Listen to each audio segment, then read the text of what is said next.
This is a production of Cornell University. Hi, everyone. I'm Danielle Eiseman, and I work here at Cornell in the public health program. But outside of my normal day job, I also lead a working group that focuses on manufactured housing issues. Among many of those issues is the aspect of energy efficiency. So that is what I'm here to talk to you all a little bit about today. So just for a little bit of context, manufactured homes, nationally, they are the largest source of unsubsidized affordable housing, which is something that we often forget. There's also roughly across the United States, 22 million people that live in manufactured homes. Some of you may be more familiar with the term mobile homes, but usually these homes, although they are often built in a factory and transported, once they are installed and put in place, they rarely ever move again. So the term of mobile home is no longer accurate. So we now use the term manufactured homes. And according to New York State Executive Law 616, manufactured homes are defined as single family dwellings, and they are supposed to be allowed in residential districts. The state leaves it up to individual municipalities in terms of the zoning for manufactured homes. And once you start digging down into some of the zoning policies, they don't outright ban manufactured homes in municipal districts, but some of the language around it prevents the installation of some of these homes. And although they are not always perceived to be the most desirable form of affordable housing, the changes that we've seen in the development of manufactured homes has really allowed homes that are built in factories and then transported to be a very affordable, energy efficient, environmentally friendly form of providing housing options for folks. And we all know in New York State, affordable housing is part of a crisis that we're experiencing nationally, but also in New York State.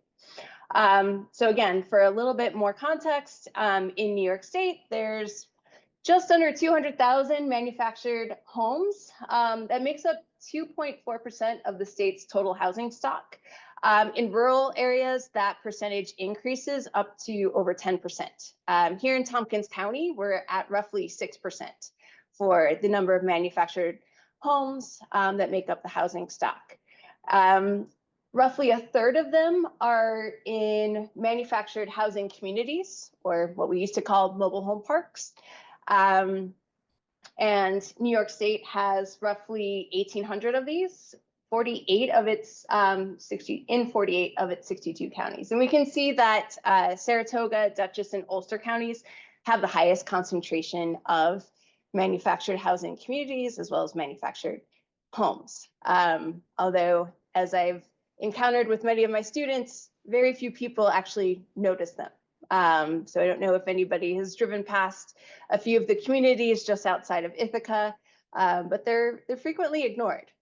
And what we've come to learn through my manufactured housing working group is that the people living in manufactured homes are just filled with infinite need. Energy efficiency is one of the our top priorities in terms of the amount of needs that homes or people, residents living in these homes need or have. But just to give you a sense of the energy burden by housing type, other than a boat or RV van, mobile homes, manufactured homes are among the highest in terms of energy burden.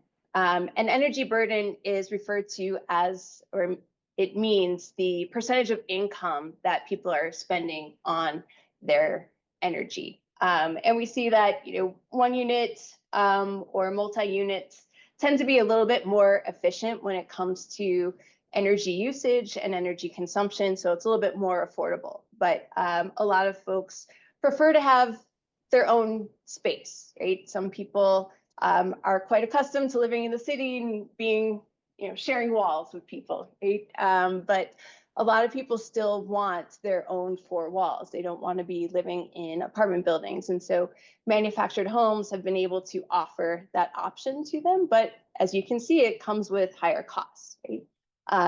People are spending a lot more of their income on energy when they're living in a manufactured home compared to a site-built home. To give you a sense of what that's like here in Tompkins County, where I've been focusing most of my work, we have roughly 11% of our housing stock that is for people living in manufactured homes. 17% of our existing housing stock in terms of manufactured homes were built before 1976.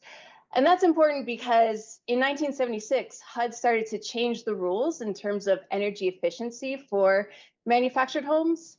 So to have these 17% of those homes that are from 1976 or before, it means they're probably in the worst shape in terms of how efficient they are with energy. They're also poorly insulated, and if they haven't been well maintained, then a lot of those people are highly vulnerable to extreme temperatures, whether it's extreme cold or extreme heat. An additional 26% of the manufactured homes in Tompkins County were built before 1990, so between 1976 and 1990. And again, HUD increased the energy efficiency standards for manufactured homes in 1995, making slight improvements in terms of how comfortable and how energy efficient those homes were. But if we still compare them to site-built homes or regular construction homes, as you saw in that previous graph, there's still a lot of work to be done in terms of ensuring people are safe and comfortable and able to keep themselves alive when it's extremely cold out or extremely hot out. An additional factor to consider is that private investment companies are starting to buy up manufactured housing communities, which are perceived to be cash cows. So we see these property management investment companies buying up communities as an easy form of investment. They put very little investment back into the community, but they end up raising rents for residents living in those communities. And how it often works is people either rent the unit as well as the land underneath it, or they rent the land and the slab underneath the home, and then they own the home.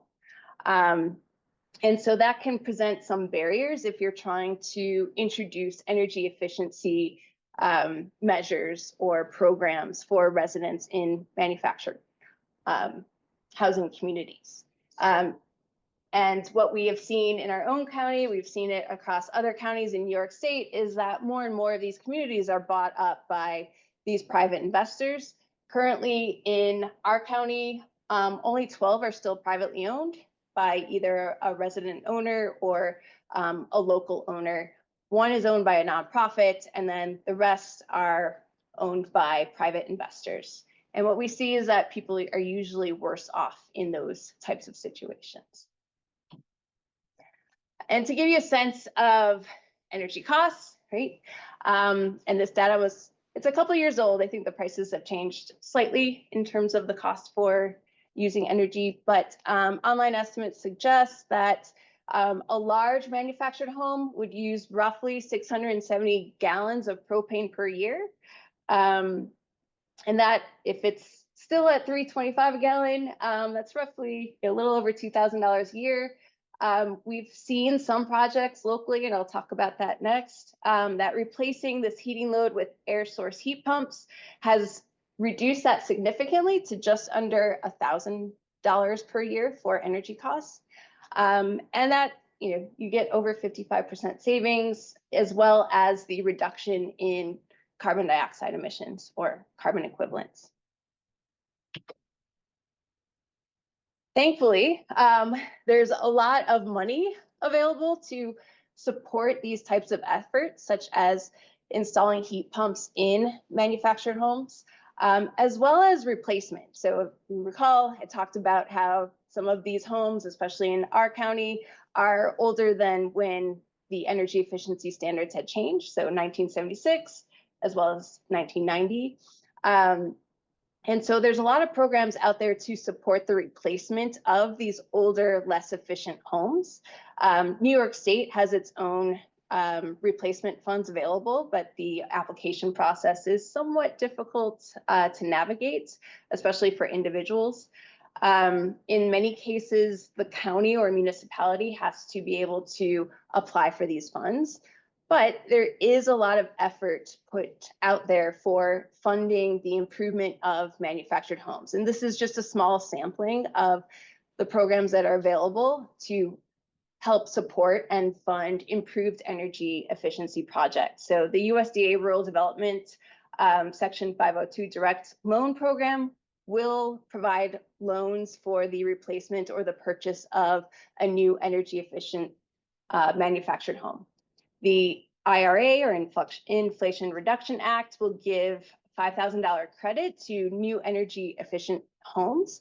And that also includes zero energy modular homes, or ZEM, which are probably the most aggressive in terms of energy efficiency and low carbon emissions associated with the use and the placement of those homes. We also have HUD, which has been providing community development block grants, as well as loan guarantee programs, choice neighborhood grants, home program, preservation and reinvestment initiatives, or the PRICE program, all that are focused on the replacement or improvement or weatherization of manufactured homes. There's also the Department of Energy Weatherization Assistance Program and Sustainable Energy for Consumers Award, which again supports and allows for these improvements that you would apply to a traditional site-built home, but can be applied to a manufactured home. There's also the EPA Solar for All and the Thriving Communities Funds. In New York State, this is available via Fordham University. So if anybody's familiar with Fordham University and the Flourishing Communities grants, there's 3 levels of grant funding available for different types of projects aimed at resilience and energy efficiency. And they take a pretty wide scope with what they're willing to fund. So it's worth checking out. 2 minutes. Okay, I'm going to skip all of those funding projects and get to what I was supposed to really focus on, which was some of the local pilots. An organization that we have locally called Ithaca Neighborhood Housing Services received just under $6 million from the state last year to support infrastructure development for the Compass Manufactured Housing Community, which is located in Trumansburg, just outside of Ithaca. The Sustainable Finger Lakes Mobile Home Pilot Project heat pump pilot program provided low-cost heating and cooling options for manufactured housing residents that qualified. The program is wrapping up, and unfortunately, they aren't going to be keeping that program going because they weren't able to secure additional funding. But so far, they've been able to provide energy audits and installations of cold air heat source pumps. Can't remember all the acronyms. And one example of that is where a woman in the summertime, her bedroom was 108 degrees at night throughout the day, which is not healthy or safe for anybody. And because of this heat pump pilot program, her bedroom is now very comfortable, no matter how hot it is outside. We also have the town of Dryden, which is again nearby. They have been doing some door knocking and handing out information on weatherization programs. They are partnering with Empower to try and help those residents with improving the energy efficiency in their homes. And then my group, the Manufactured Housing Working Group, we're just an informal group of local residents that are really trying to make a difference in this space. And then just a couple of examples. I will be tabling tomorrow at the Energy Expo as well, and I will have a sample window insert.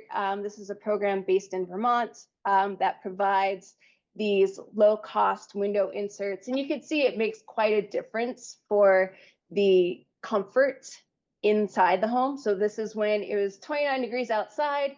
A room without the window insert was 47 degrees inside, and without the window insert was 70 degrees outside. Or sorry, 70 degrees inside. And then another project we're trying to develop is to build resilience hubs for manufactured housing communities, because residents in these spaces often lose power first and for the longest amount of time, which puts them at a high risk, whether or not they're experiencing extreme temperatures or other types of extreme weather events.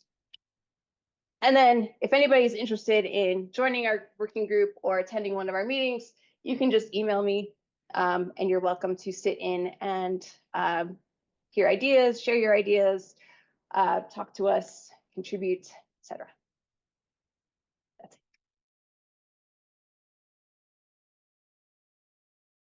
This has been a production of Cornell University, on the web at cornell.edu.